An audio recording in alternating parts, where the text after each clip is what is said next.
Srumawayut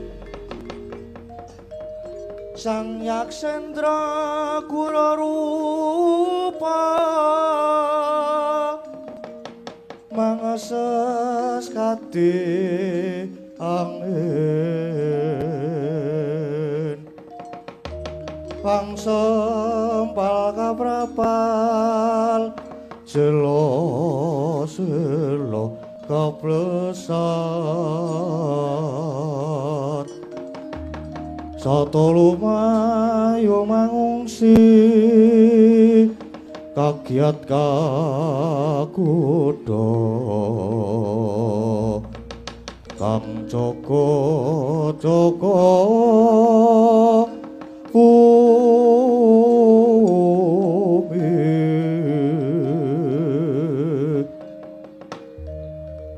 estu ngara jagat manik raja aku ya bandaku ya donyaku ya alam-alamku hei baro kowe kok lontang lalu kowe wong ora dunung kowe kok sajak bingung ki arep menyang ndi ladalah Kakang Rahwana aku wis ora krasan maparno ing kene lan wis ora krasan cecaketan karo dulurku tuwa wah bangsat barat waton mengo kowe iki goblok baro tak andani monggo ning kene iki malah sing tak rasa papan sing kepenak mapan ing kasuwargan jati iki papan langgeng lan papan nikmatmu banget kowe rak sing mbok rasake ning nyatane aku ning kene isih bisa jumeneng nata nayaka lan pambating praja ning kene jangkep ya ning kene iki papan swarga tundha sanga ngono goblok buta pengung Kakang kowe ora bakal mlebu swarga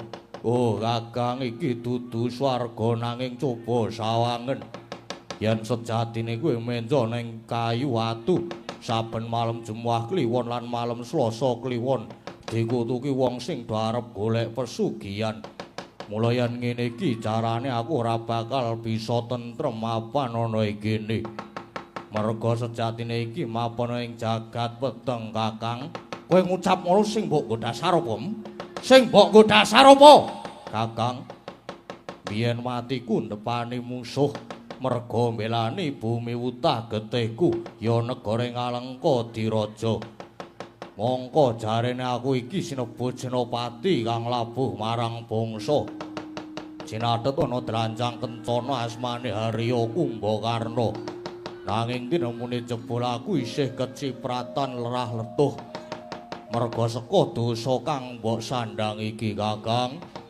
tutukna nggonmu golek titising Sriwidawati lan sing gedhe wangapuramu yen aku wis ora iso awur karo kowe Kakang aku trima lunga saka papan kene blerat kowe arep minggat to kono Brun wah bangsat elek lanang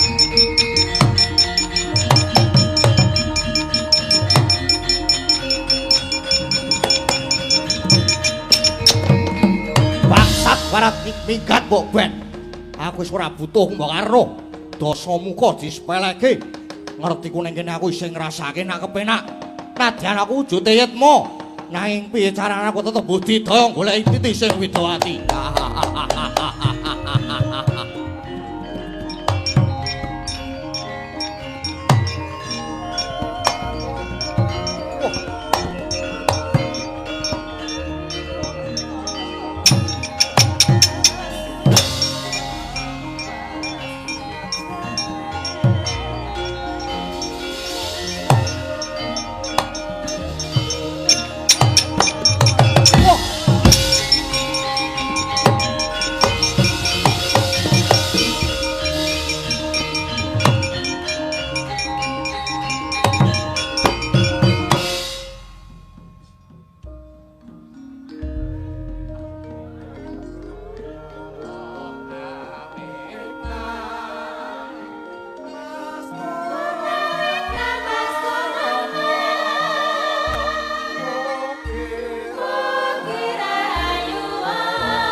Bandung tumiyung Angendanu mayung ingkang ketaman Rudatin Anjegreg Pindha Tugu Sinukarta nenggih pamadyaning Pandhawa Raden Arjuna ya Raden Janaka kawis tinggal nandhang Sungkawa awit mulat penandhangi kawula ingkang kasangsaya sinangsaya miwah ngrembakaning kamurkan lan kathah wong culika sak nggon-nggon ngantos wong cilik sesak-sesek sesenggukan karonta-ronta katula-tula bebasan kesrimpung dandung ora ketulung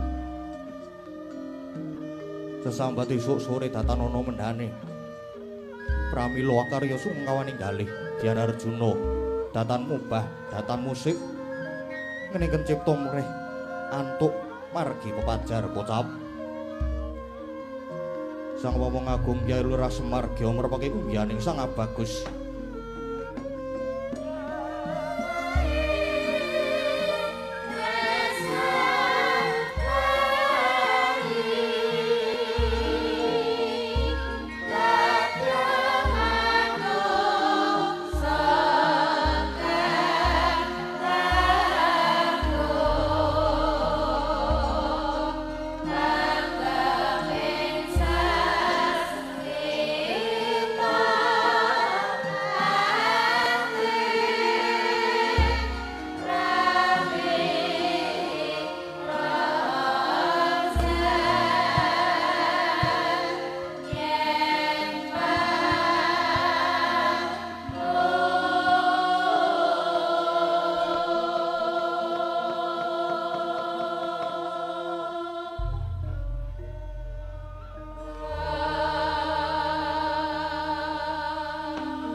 Andra ingkang puspita harum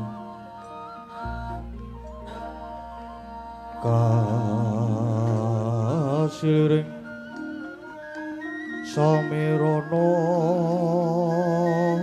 mrih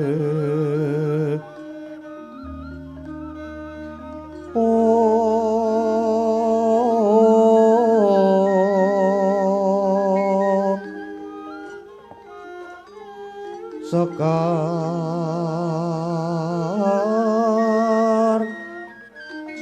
kaduk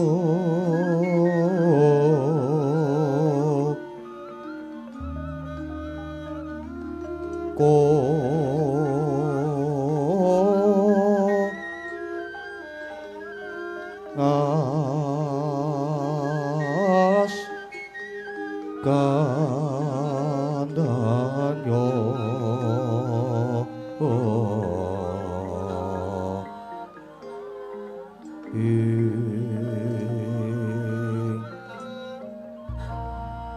maweh raras betnaning griya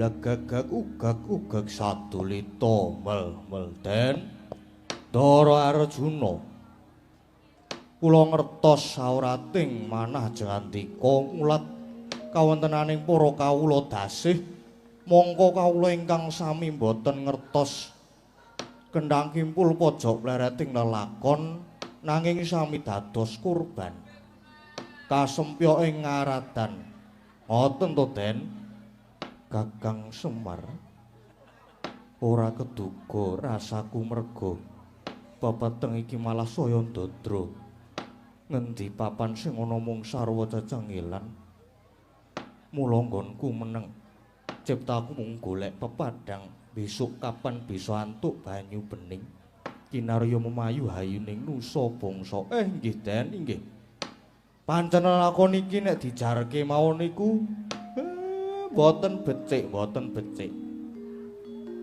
Lah nek jane mono Ngamarta Pandhawa niku jane pun leres nanging sederek dika nggih para Kurawa nika kula wonten kahanan kados ngaten mesti nggih namung sami meneng mawon.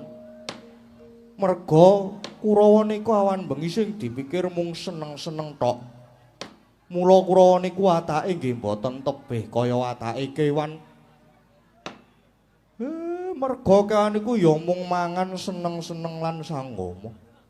Mongko nggih pun dielingke kalih alam lindhuping 7 sahari gunung mledhos. Banyune segara mumbul. Udan barat lesus kaya pinusus. Larang sandang pangane wadine Kurawa isih kober seneng-seneng lan ora menggalihake kawulane. Nyatane wae wiwit ratu nganti tekan ayaka pangambating praja cacakane kabeh ya wis ora bener. Ana sing semiran ming separo.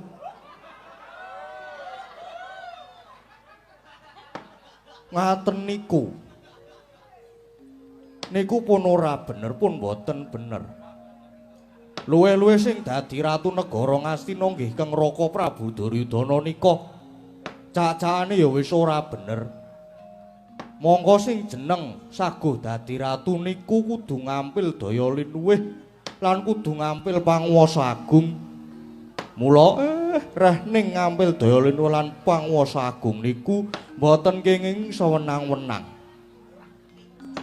Ratu niku mung nindakake kewajiban ingkang boten namung pamrih pribadi lan malih ingkang wigati dadi ratu lan pengayom niku kudu utawa dudu mujudake bebungah. Nanging niku amanah tegese dadi ratu kuwi kudu tanggung jawab sakutuhe marang negara lan kawulane. Mula yen wis saguh aja golek sugih, yen sagah aja golek turah, yen wis gelem aja golek pengalem. Ngaten Den.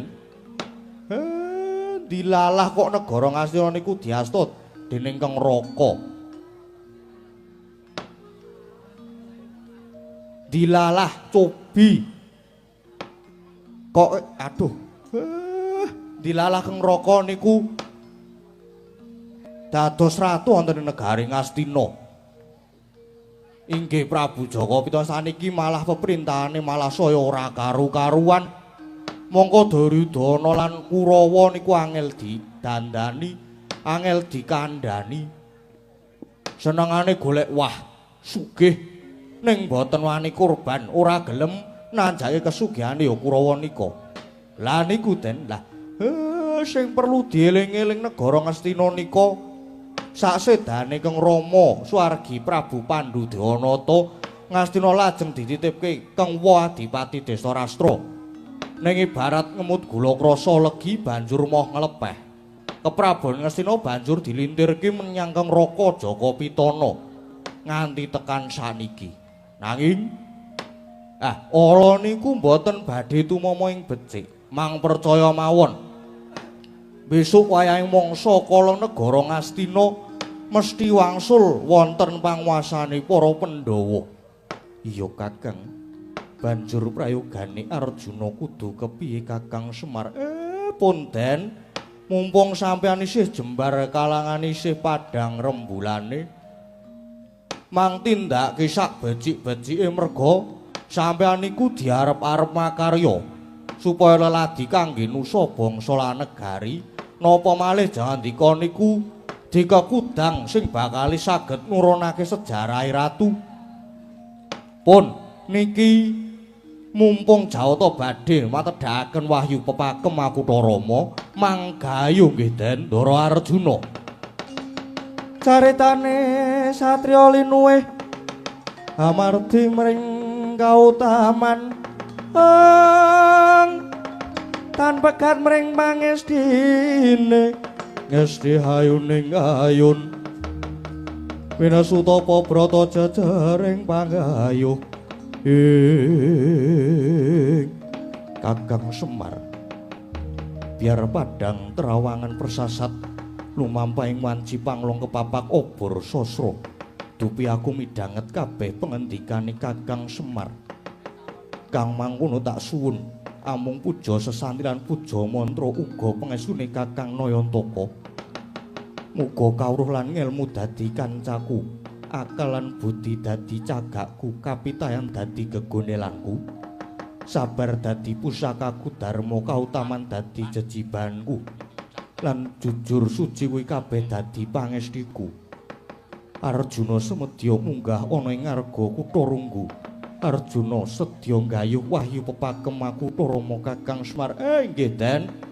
Prayogi sanget niku. Margi pepakem Kutha Rama niku wulangan hasta brata.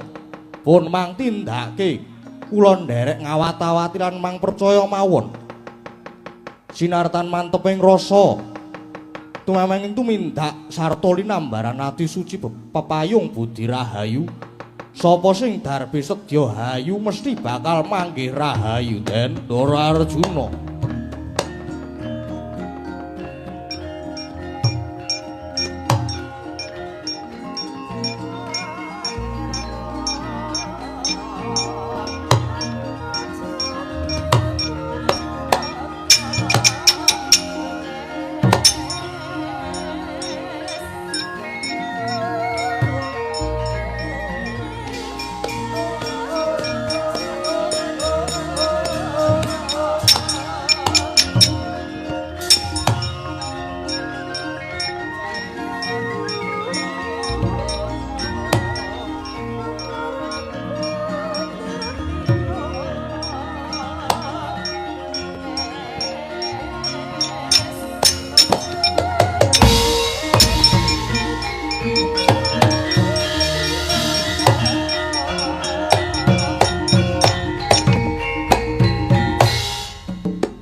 sinedya basuke ingkang kaesti murwakani carita Saratri sinartan sesanti luhuring kagunan angesti kuncaraning bebrayan adiluhunging budaya pinarya hanyembuh drajating bangsa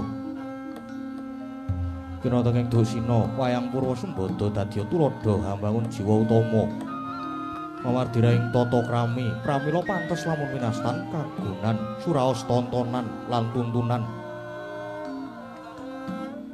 Ananging menika tawarnane adeking Pertapan Arga Kutha Runggu. Sinten ingkang mangasrama ing mriku yekti ingkang wisik Begawan Kesawa Sidi. Sakti pendhita ingkang gentur tapane.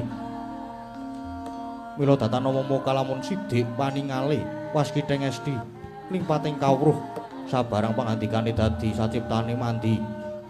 Apa kang cinipta dadi kang sinedya teka. Sang Mahatapa Denya mangasrama tanpa kanthi Bambang miwah endang.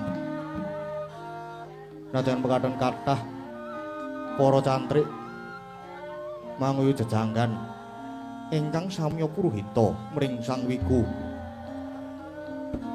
Nalika semanten sawunya jugar deni romangsah semedi ya lenggah wonten madyaning pacrabaan. Sineba sanggihaning para cantrik indung-indung lah sinten wau ingkang kepareng caket mangarsa nggih Raden Anoman ya Resi Mayangkara ya bayuning wanara kasambet wiswanipun para kadang bayu nggih Dedya Jajal Rega bayuning raseksa Mayanaka bayuning gunung Nagakwira bayuning Taksaka Garuda Mahambira bayuning Kukila lan Situbanda bayuning Liman Wauta Sang Resi Dukuh Mulat wiswanipun Sang Anoman mila arsa Rukmendriya dadi mangkono pangudas maraning Dreya ingkang dereng kawedaring lisan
Sritenon ning wasewakan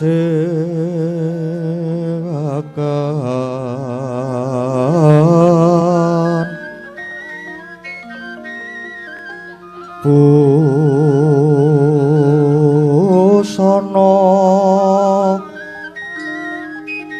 maneka arna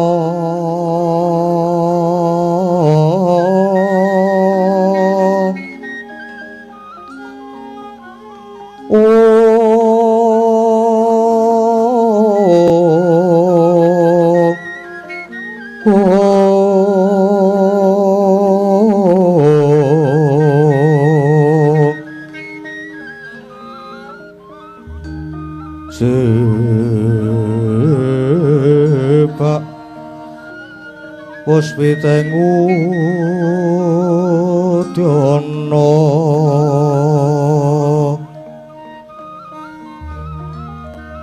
miang panjerah sarara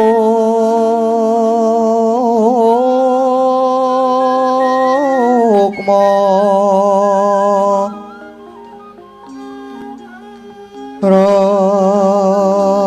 ranggeng manik Narawata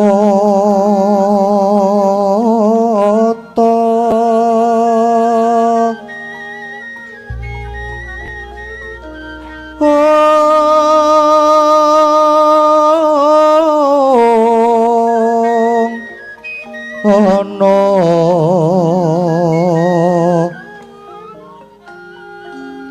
obro banyu kang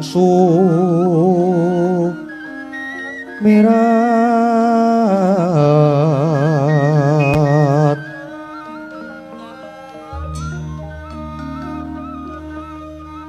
nyaring gejo awaran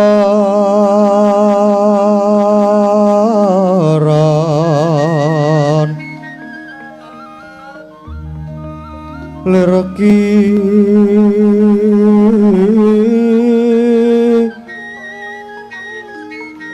laci siring radit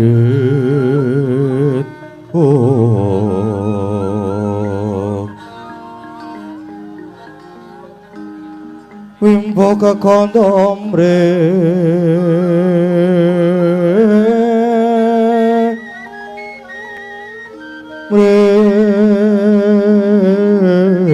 ingin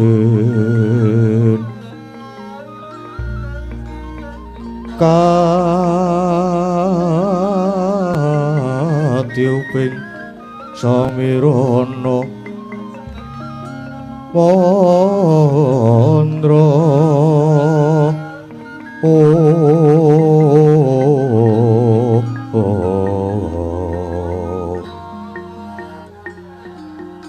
sawaran mangambar kungas ngepeki madyaning paseakan tandya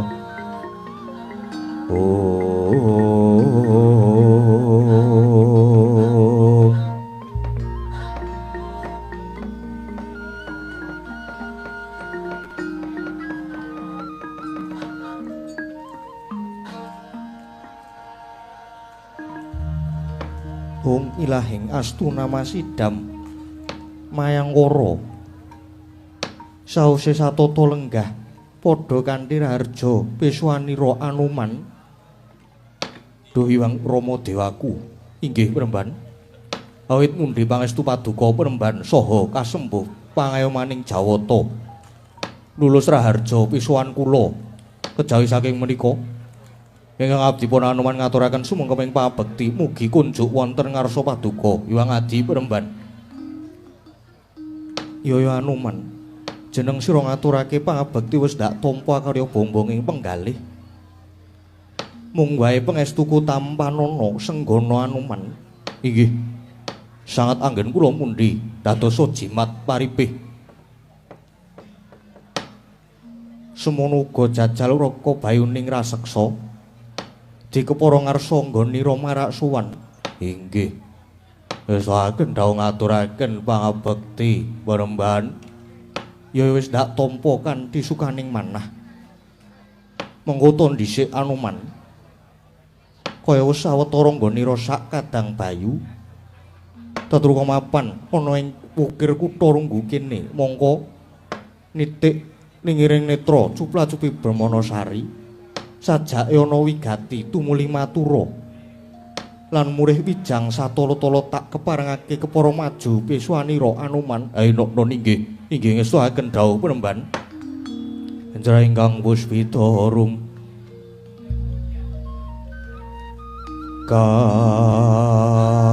kasiliring samira nomre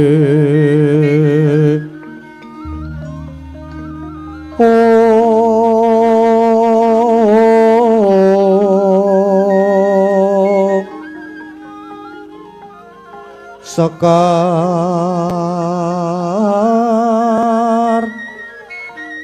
kadung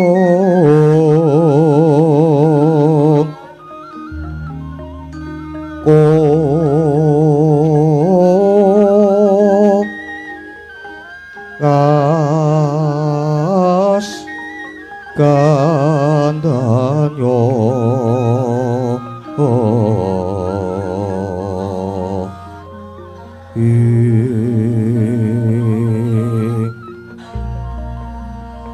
maweh raras retnaning griya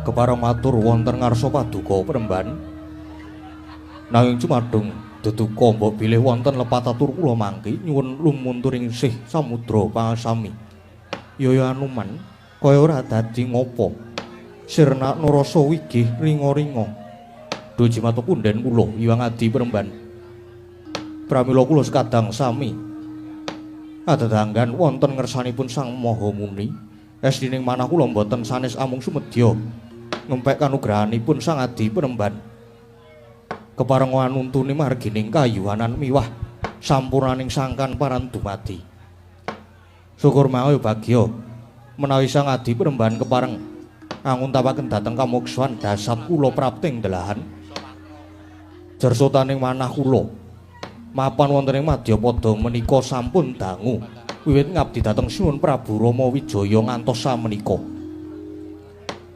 sakti sampun rumaos sungkan tinitaing Madyapada ingkang hanggung sinandhangan inggih menika Cuwa Wirang Gumbira Papa Mulya lan sapanunggalanipun pramila Premban mawantu-wantu panyuwun kula mugi Sang Adi Premban kersa paring pedharan menika lan mugi kepareng nugrahani dhateng jasad kula Premban wong ilahing Anuman aturira daya-daya kaya wong nyidam cempaluk mongko wedharan iku ora kena sinangga entheng lan titi wanci iki kaya durung ana wenanging Hyang Widi ewadine samengko yen ana wanci prayoga mesti bakal tak wedharake Anuman inggih matur sembah nuwun Premban ingkang mekaten lajeng kepareng ingkang abdi cumadung dawuh Premban senggana Anuman malah kalenggani aku bakal munggah ning sanggar pamujan minta sing jawata nindakake panemban sira wae Anuman sekadang sawetara tak tundung metu njaba ana pakaryan ingkang kudu mbok sangkul krana kalenggane iki kutha Runggu bakal ana tamu kang teka aja nganti tamu iki mengko ngrusak swasana bening temah dadi buthek swasana padang dadi peteng lan aja nganti ngridu nggonku bakal nindakake panemban senggana Anuman sigra-sigra yen permana kanca sigra ngraketa nawang sesangka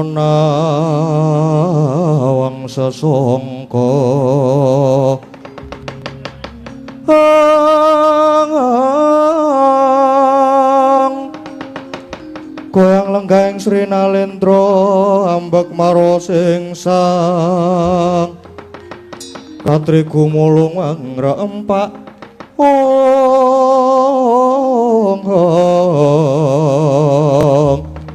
katri gumulung mangrembaing wadya Gurata guru reka giri Gurata guru reka giri kumregut makut mangajab kasinggihan ngestuaken dawuh timbalanipun Sang Adi Premban nanging menawi daya menika mangke namung badhe risak jajak dosa ngupaya kanca kados pundi Premban Purbawasesa tak pasrahke marang jeneng sira Anuman nanging nganggo duga lan prayoga lan para kawula kang padha mapan ning sakiwa tengen pertapan kene aja nganti kasempyok ing ngaradan Ainun nesaken dawuh yen mekaten nyuwun pamit nyuwun tambahing pangestu Panembahan senadyan kula inggih nyuwun pamit Panembahan Anoman lan Jajal Wreka lelung sen tak babakali Surtiti kang padha ngati-ati lan aja nganti ninggal duga lan prayoga Senggana lan Jajal Wreka.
Bocah cantrik.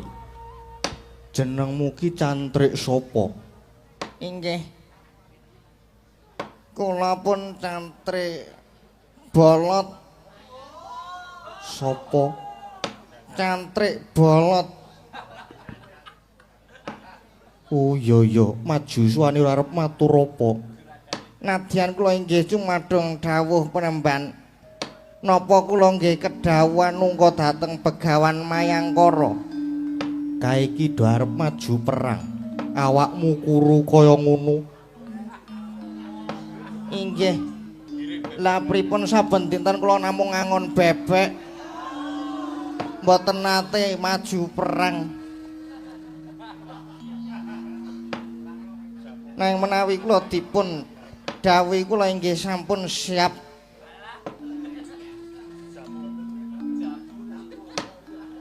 Kula niku ajeng kurungaken niki ning nek pun tumandang mah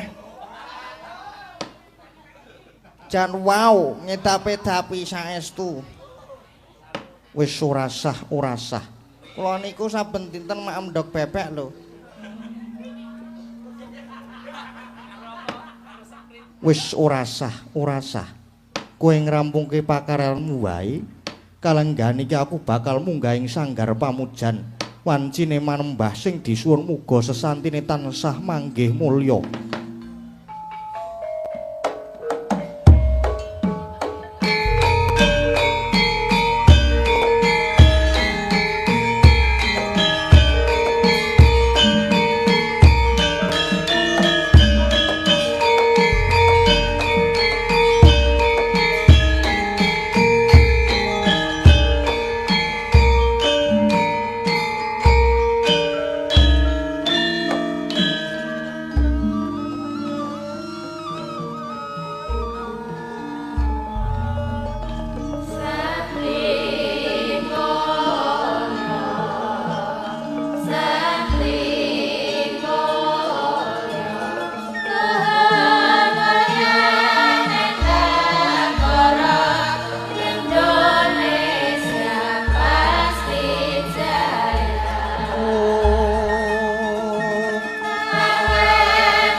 Mulat moro Sang Harjuna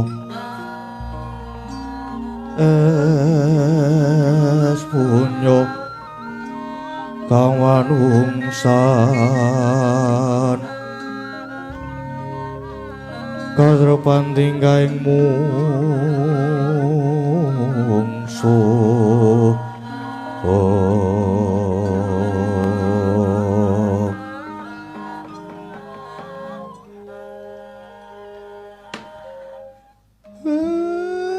gegeg ugag sadulita mel Ndara niki jane pripun to jare Ndara Arjuna niku ajeng gayuh wahyu niki kok malah kandhek wonten mriki kandhek wonten ing wana pun monggo gek disengkut Kakang Semar kula panjenengan aku nedya gayuh wahyu pepagem Makutha Rama nanging kalenggan iki Koko Prabu Sri Bathara Kresna malah murca monggo tanpa Koko Prabu Kresna rasa piye Kakang Semar luwih dhisik ngupadi murcane Kakang Prabu Kresna apa malah gayuh wahyu Makutha Rama Kakang Semar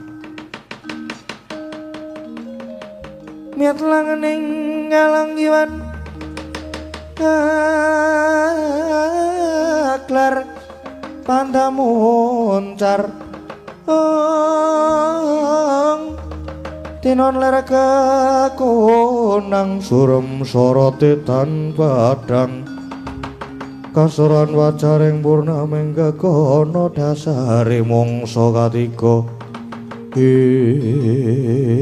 Den mbok menawi murcane ingkang raka pancen wonten sambet rapetipun wonten sambung rapetipun kalian badhe tumurun ing wahyu menika mila monggo prayogi lajeng dipun gelake mawon tindakipun Den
Tata kadhewe saya Indriaksa Sara Maruta Pawanagara Maragana wisikan magulingan 5 Oh lalah mandeg dhisik iki wae kepethuk satriya kok cahayane manter nyata lanang kaya mangkene Sumara tejane mula aku karepe banjur nyembah mbok menawa ya satriya iki sing dikarepe dening Sang Begawan Wibisana ya prayoga ditakoni luwih dhisik Kakang ya takonane dhisik mangkene Raden kepareng kula sakadang badhe nila rami panjenengan menika sinten Raden Petruk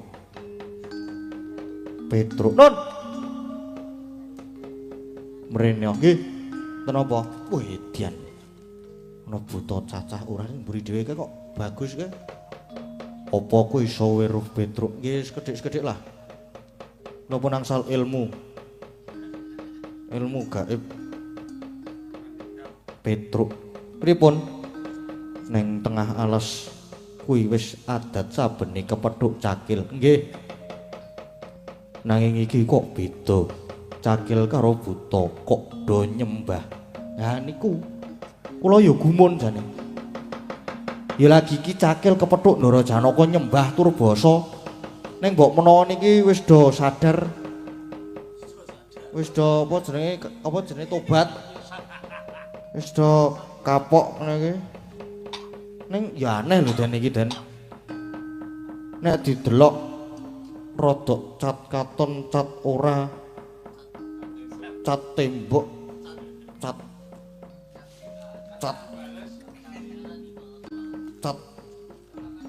Petruk menengo. Wah kula kan mriki. Jan aku omongan kon lunga kon meneng. Pahit. Pun kula tak meneng mawon.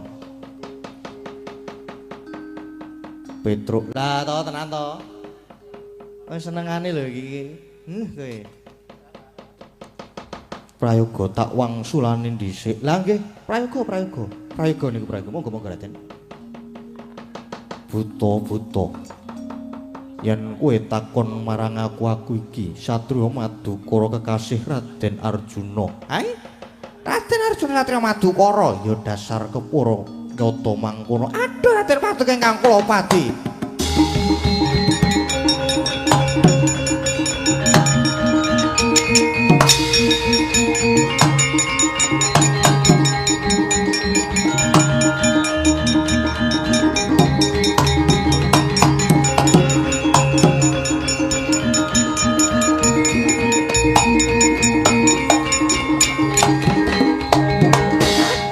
Paduka ingkang kula padi.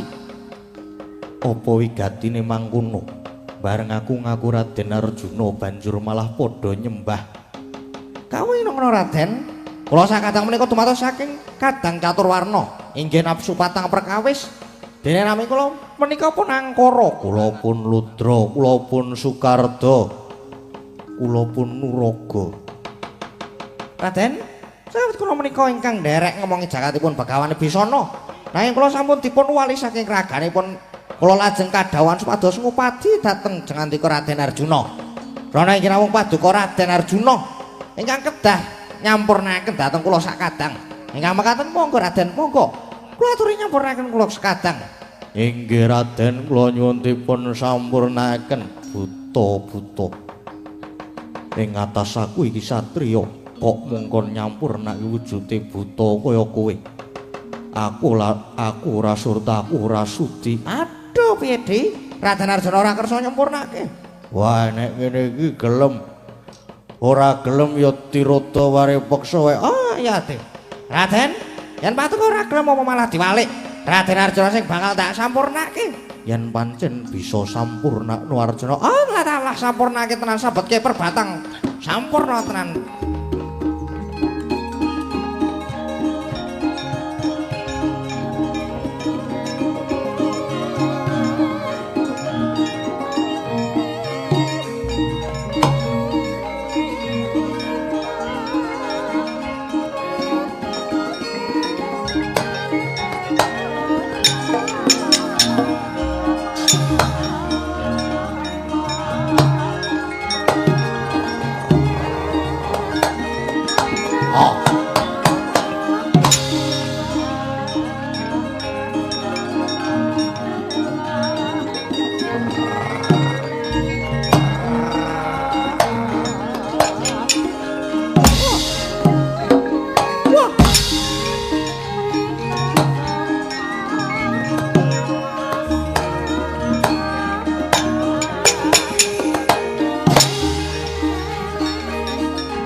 Ndara Janaka ajeng napa niki?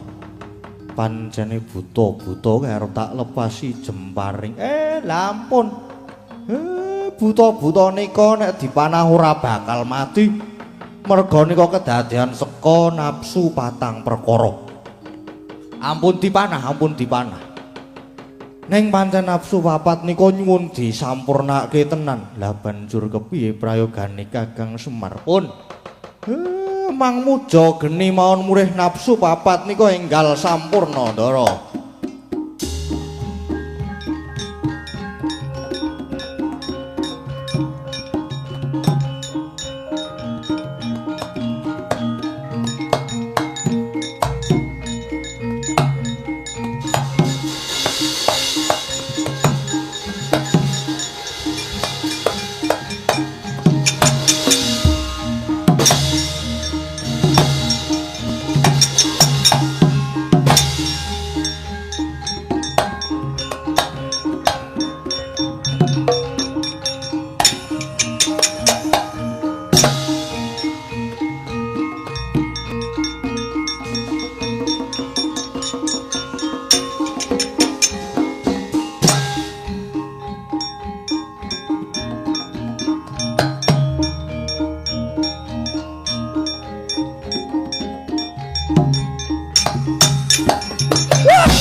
Waduh.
Meh rahina sumubang iwang haruna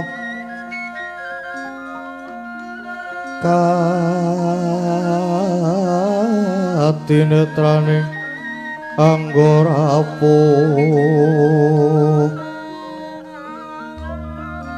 sabdaning kukila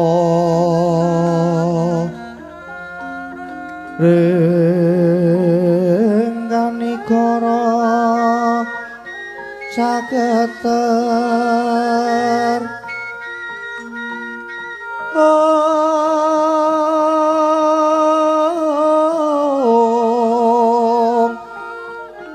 kene tunga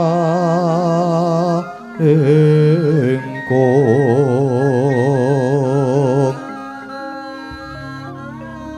ler using bene panca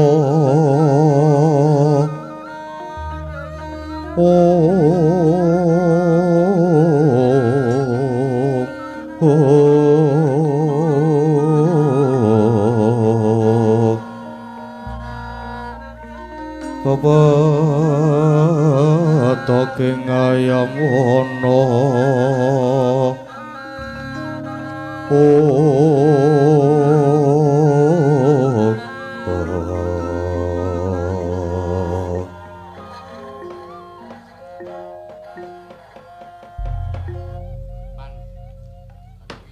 Ilahing Anuman paripurnaning nggonmu perang lawan Kurawa nanging kok kaya ana ingkang dadekke kuciwa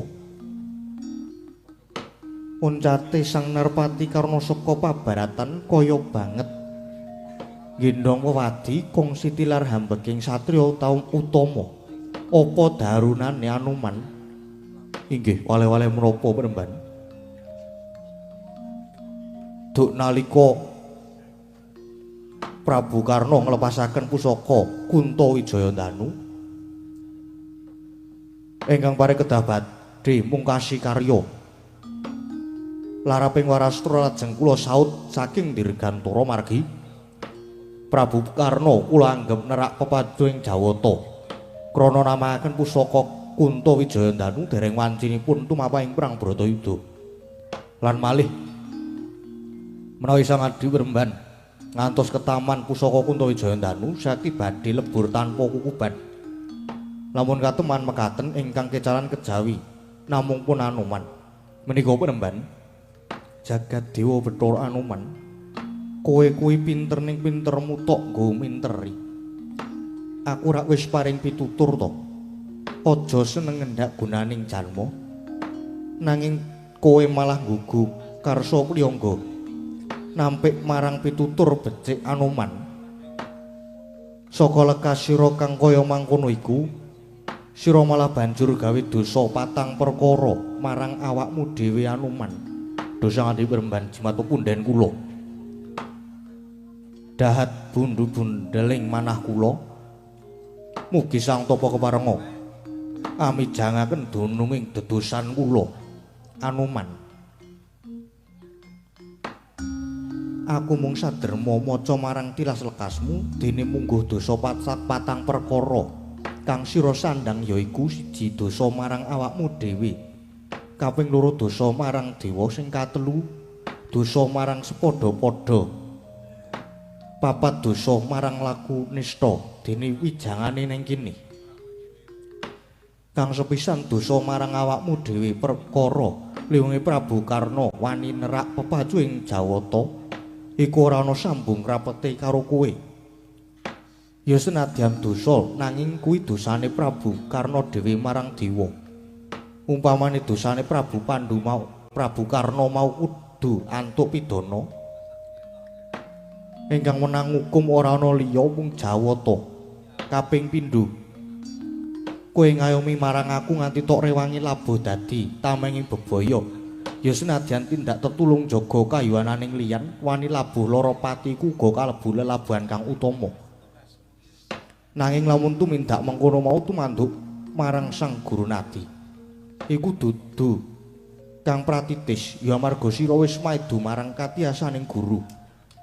Kaping telu kowe wis ngendhak gunaning liyan. Agawe pepesing prajurit linuwih dosane Prabu Karna ya merga saka pekartimu kang hambek adigung adiguna lan kowe nyepelekke Prabu Karna. Kang pungkasan sira wis wani culika ngrebut duwe ing liyan ora kanthi adu jaja padha prawira. Iku uga dadi dosa Anoman.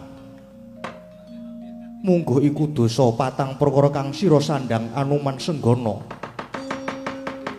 Meraina sumubang hiwang haruna kadinetrane nganggo rapuh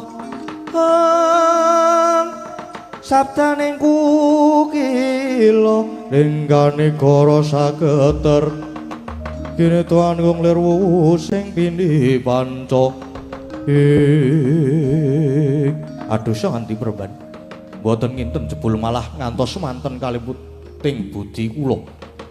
Temah kula nandang dedosan. Monggo kula puruhita dhateng Sang Maha Wiku menika saestu namung badhe nyuwun margining kasampurnan penemban. Yen jeneng sira kalenggan iki nyuwun disampurnake yekti durung bisa. Kejaba durung titi wancine nanging uga isih akeh lelabuhan lan jejiban kang kudu sira sangkul. Malah kalenggan iki sira ngenturna tapa meneh ana ing kendali sada. Ngiras pantes kanggo nebus marang saking dodosanmu Anoman. Inggih, yen mekaten kula nyuwun pamit penemban.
Kyai Begawan Wibisana padha kanthi Basuki Kyai. Inggih.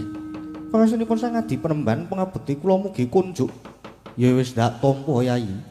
Banjur ana wigati apa suwanana ing ngarsaku Dhuh Sang Adi Penemban. Wale-wale menapa mila kula ngantos milar saking praja tilar kawibawan pilalu anumpal kali sowan dhateng Sang Maha Muni Duh Penemban kula pitados inggih namung paduka ingkang saged nuntun dhateng sangkan paraning dumadi pramila Penemban sowan kula saestu namung badhe nyuwun kasampunaning gesang kula sae keparenga anguntapaken jasad kula Penemban Yayi kaya kabeh hawa nepsu patang perkara kang mapan ana ing anggamu wis sira bengas pertanda lair batin wis madhep mantep nggonmu bakal nggayuh kasampurnaning urip ayo bebarengan kelawan pun kakang nyuwun ngersaning Hyang Agung lan piwelingku katresnanmu ya mung mligi tumuju ngersaning Gusti kang murbaing dumadi kang mengkono Yayi ayo bebarengan patrap semedi ngening kecipta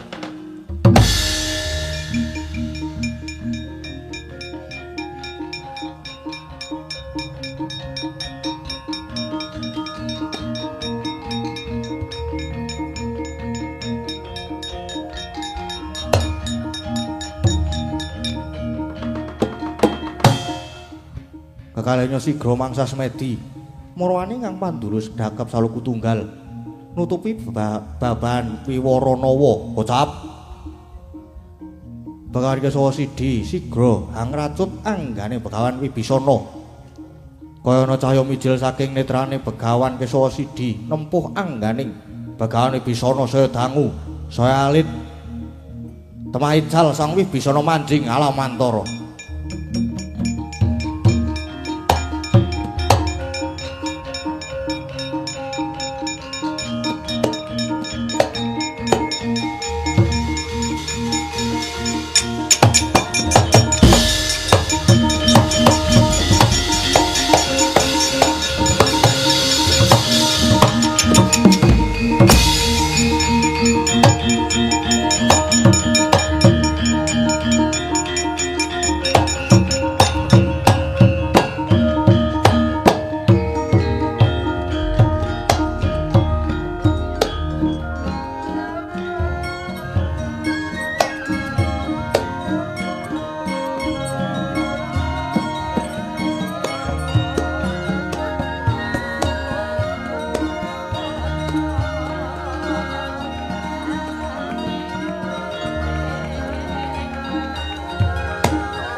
Ilahing ingkang suwan niki Raden Harjuna inggih dahat kasinggihan sampun prisa dhateng kula Penemban keparenging jawata aku prisa marang sliramu inggih ngaturaken sumengkeming pangabekti Penemban ya wis dak tampa dadekke bombonging manah Arjuna sowanmu sumengko pengawak Bajra Bayana wigati apa dene kraya-raya prapta ning pertapan Kutha Runggu dosang adi Penemban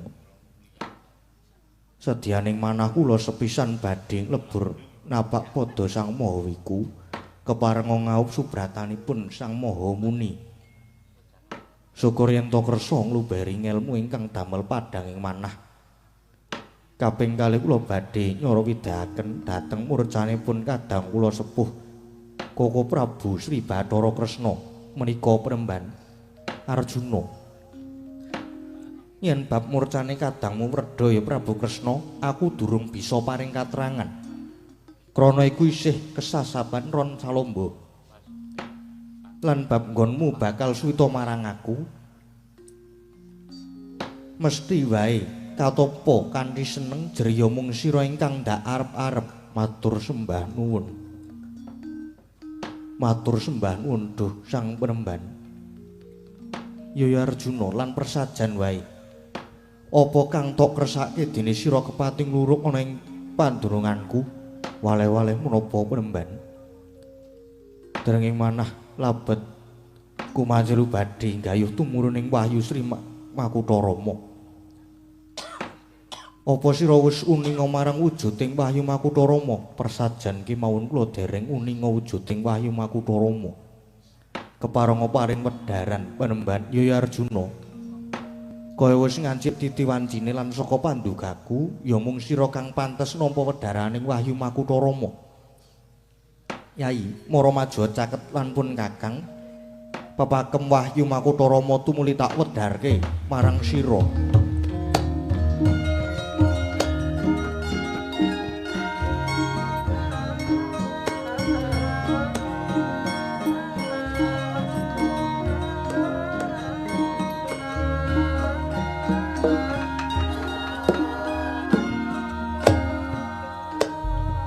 Kawrana Arjuna kang den arani Wahyu Sri Makutha Rama iku wijangane mangkene yai.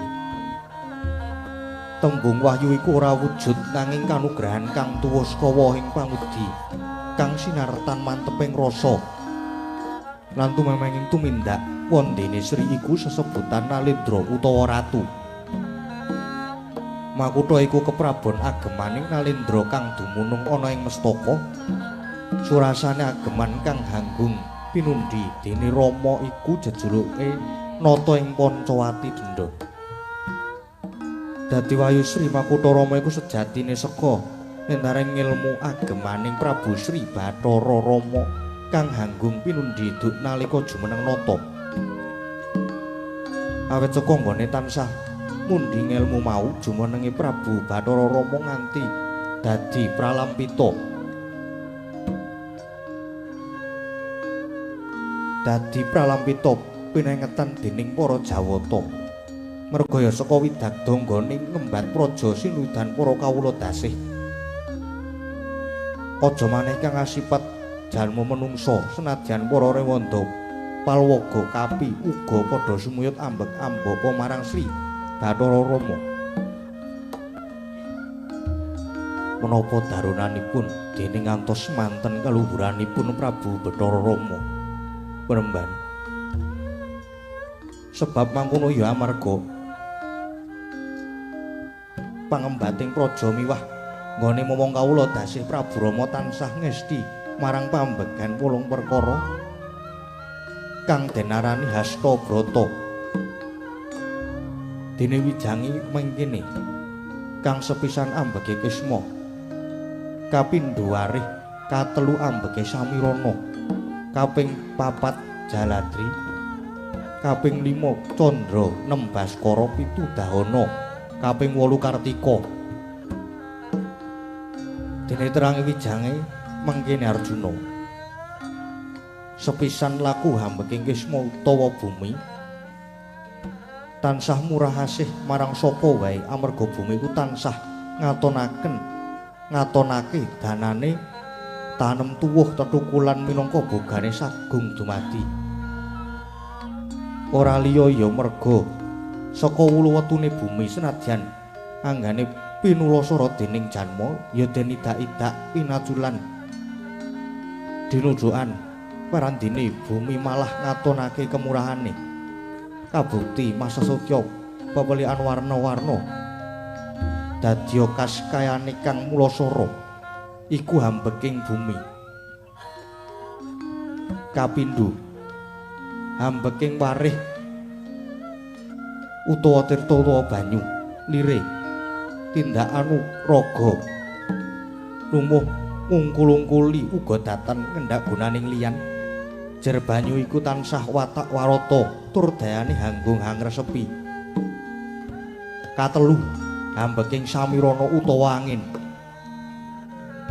Lire mengkene tansah naliti Sanggya Sasana tumrap lelabuhaning ratu tansah niti priksa marang kawula dasih. Jer lakoning Samirana iku nusupi Sanggya Sasana. Kaping 4 hambeking Jaladri utawa samudra. Lire jembar miwah sabar ing penggalih, kamot-momot ing penggalih, kapandhu ing kingkin sesadone den manis. Datan jujul datan surut lamun ketaman ing sak serik samining dumadi jer samudra iku nglangut tanpa tepi. Kajogan Saraprabatang miwah tirtaning Narmada pirang-pirang parandine ora sesak ora luber. Ambeking candra utawa bulan lire tansah amadangi saindenging bawana. Dene tumrap lelabuhan ratu anteng tajem Jatmika paring padang tumrap pepeteng ing ratri bisa tansah paring pepadang ingkang nandhang pepeteng. Kaping 6 laku ambeking Baskara utawa Surya lire tansah aweh daya kekuatan marang Sang Hyang Gumlaring jagat.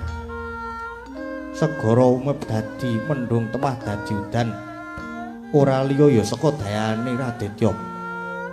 Bumi makarnuhake tetukulan ya mrega saka sunare Baskara. Tumrap lelabuhane ratu anggung paring kekiatan marang kawula dasih. Para nangkoda Narakesma Narakarya kang padha kesarengan padha antuk sihing ratu minangka pawitan. Senadyaning tembe kudu nyaur nanging sarana sranti sawuse ngunduh waing karya.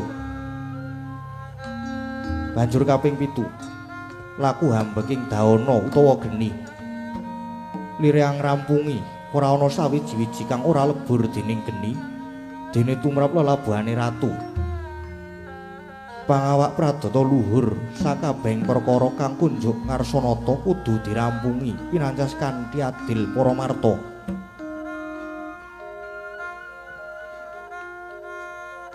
Banjur kaping 8 laku ambeking Kartika.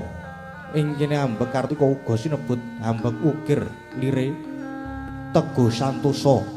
Senadyan sirang maruta sindung riwut parandine Bayu Bajra malah pihak nganan nyiring labet kasor Prabowo lan adeking ukir. Tumrap lelabuhaning ratu sabarang kang wis dumawuh kudu tetep tumindak tan kena wah. Arjuna mangkono mau wijange Hasta Brata munggo ingkang Gupita iku mungguh pedharane Wahyu Sri Makutarama. Muga bisa kanggo garan nggonmu urip ana ing Madyapada lan bisa murakapi tumrap bebrayan Gung Arjuna.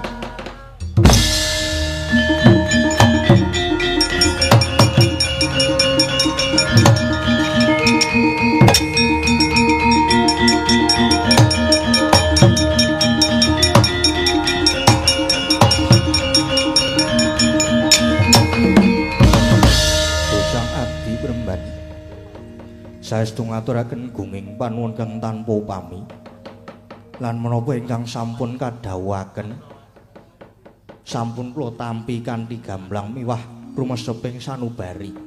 Mugi saged kinarya garan anggen kula gesang penemban Arjuna.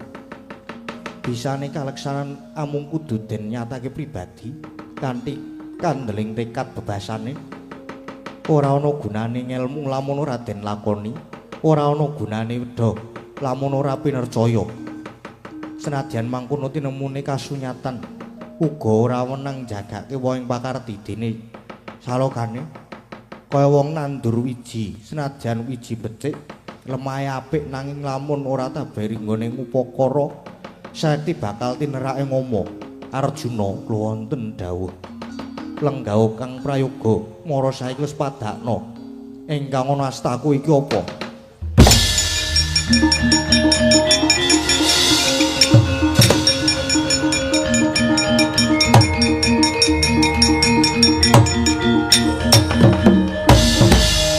Padakna iki pusaka apa Arjuna?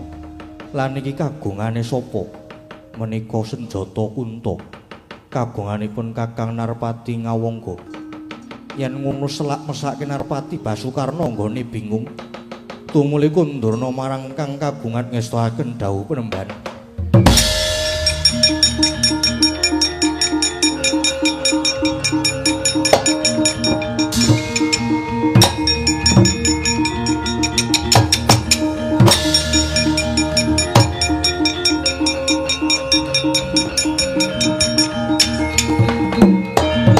lega rasaning tyas bawane wis bisa medharake pepakem Makutha Rama lan ulangan hasta brata marang Yayi Arjuna. Yen mengkono wis titi wancine bali marang wujud kuda ing nguni.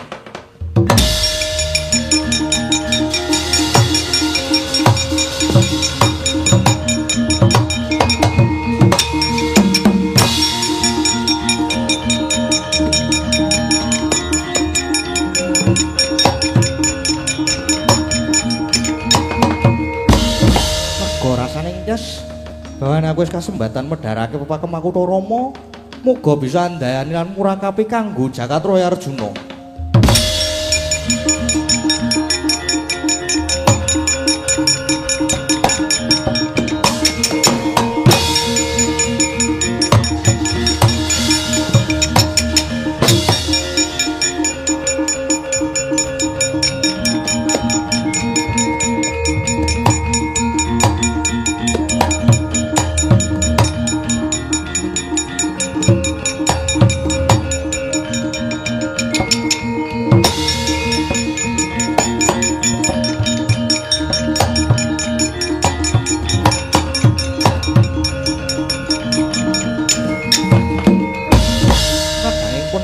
Arjuna. Lah kok ana kene? Inggih Kakang Narpati. Puruhita dhateng Begawan Kesawa Sidi. Nyuwun wedharan pepakem Makutha Rama. Oh ngono. Apa wis oleh gawe Arjuna? Inggih pangestunipun sampun. Kok uga Prabu wonten mriki anu Yai? Pun Kakang iki susah merga lagi kelangan. Kecalan menapa? Menika kagunganipun paduka Kakang. Monggo kula kunduraken Kakang Narpati. Oh, adikku Di Arjuna.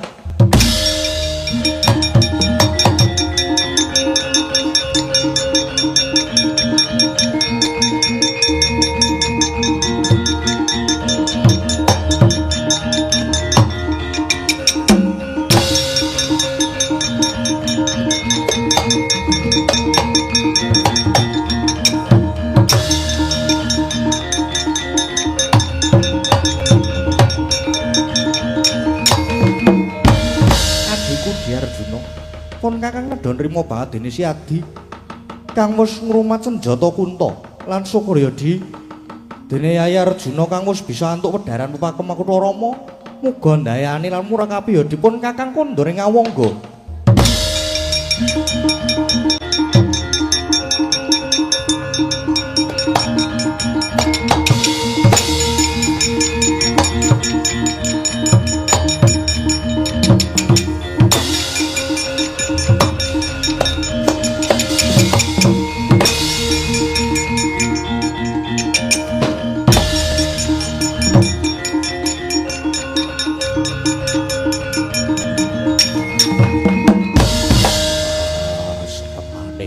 Ora apa ngomong. Lunga ora pamit. Tinggal dhewe. Randi kanca. Abu tau. Wah, glidang resna kakangku. Jlamprong kowe anda nendi do mulya.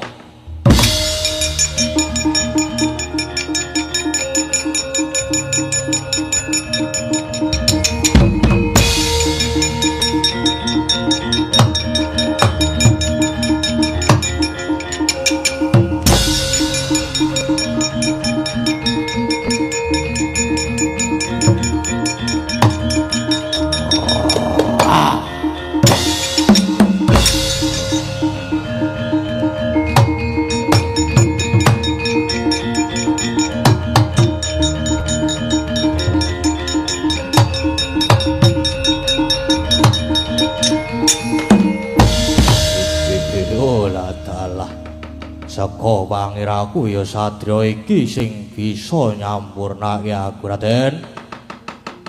Apa bener iki Raden Werkudara? Ya, wah Werkudara. Iki sapa? Ana wujude regemeng-regemeng. Tawes padake kok cat katon cat ilang. Wah, sapa? Aku Raden Kumbakarna. Pancen cat katon cat ilang merga aku iku wis wujud badan halus. Lan pangiraku ya mung kowe sing bisa nyampurnake marang aku Raden. Ayo gageh aku sampurnakno. Ora sudi kon nyampurnake wujude buta kaya kowe. Wah. Ora gelem nyampurnake aku malah kowe sing tak sampurnake. Wani nyaker trene tak dupak mencelati gamu kowe.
Werkudara oleh ora oleh aku manjing mapan ana ing jagatmu merga aku bisa nyuwarga nanging kudu isih ana labuh-labet malih jagat iki lantaran melu ngomongi jagatmu Werkudara ayo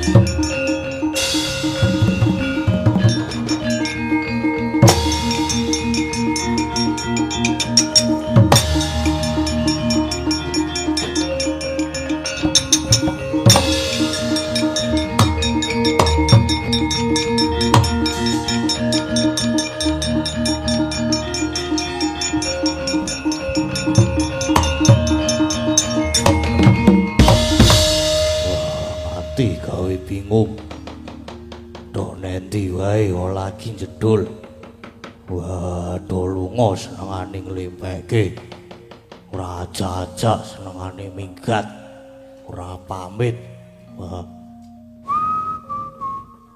aku mono dijak rombongan abdi ki nasih ki ora tau sing jenenge ditinggal apa ditinggal yo ayo ora mungkin Petruk kantong bolong ditinggal ora mungkin nggih to nggih iya Petruk Karang yo kesayangan ki yo kaya ngene iki. Nesu. Nesu Allah gayane. Nesu ora dijak dolan nesu. Nesu. Nggih, pun. Ampun, mboten.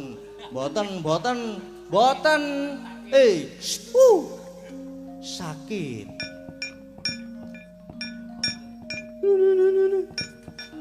Rene Petro rene. Mah. Anarkis kok. Doneni wae iki. Yai, ya di ngapurane pun Kakang ora ajak-ajak. Merga nek ngajak Werkudara ki mung mbeborosi. mung beborosi kakean mandeg Alfamart. Niku napa Koko Prabu? Wis kowe Arjuna meneng wae ya. Para Kudara lak ya beborosi to. Nggih. Beborosi sanget nget.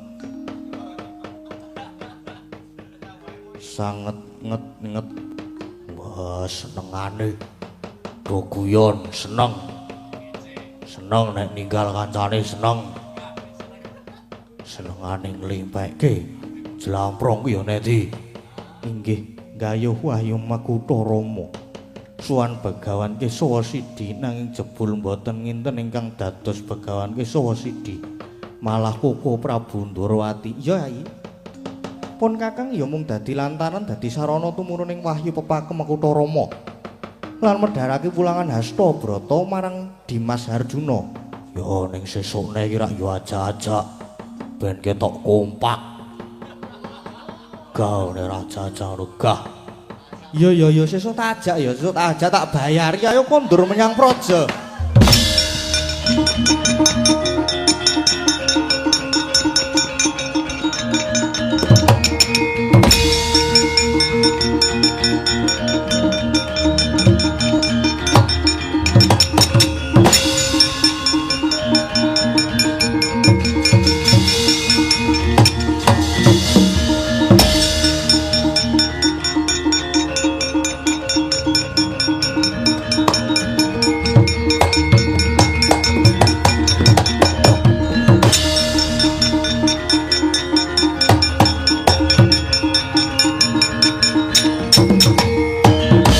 Wahyu Pakem Makutha Rama ndi Begawan Kesawa Sidi iki nang kene.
Ndara Kudara nderek mangayu bagya.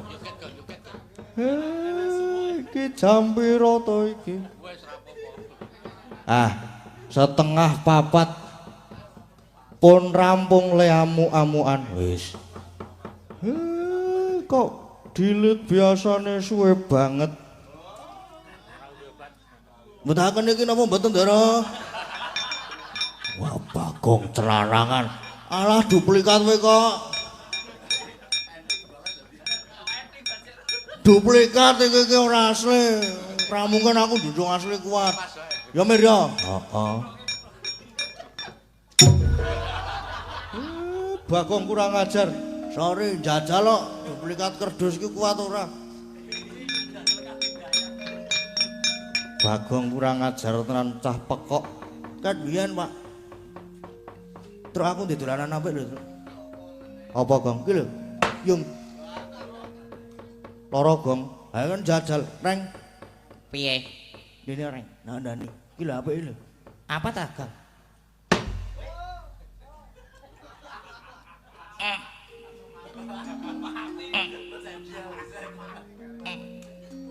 Banturan apa ya? Main semen ah. Ben, luah. Ndara. Gus. Ah, to.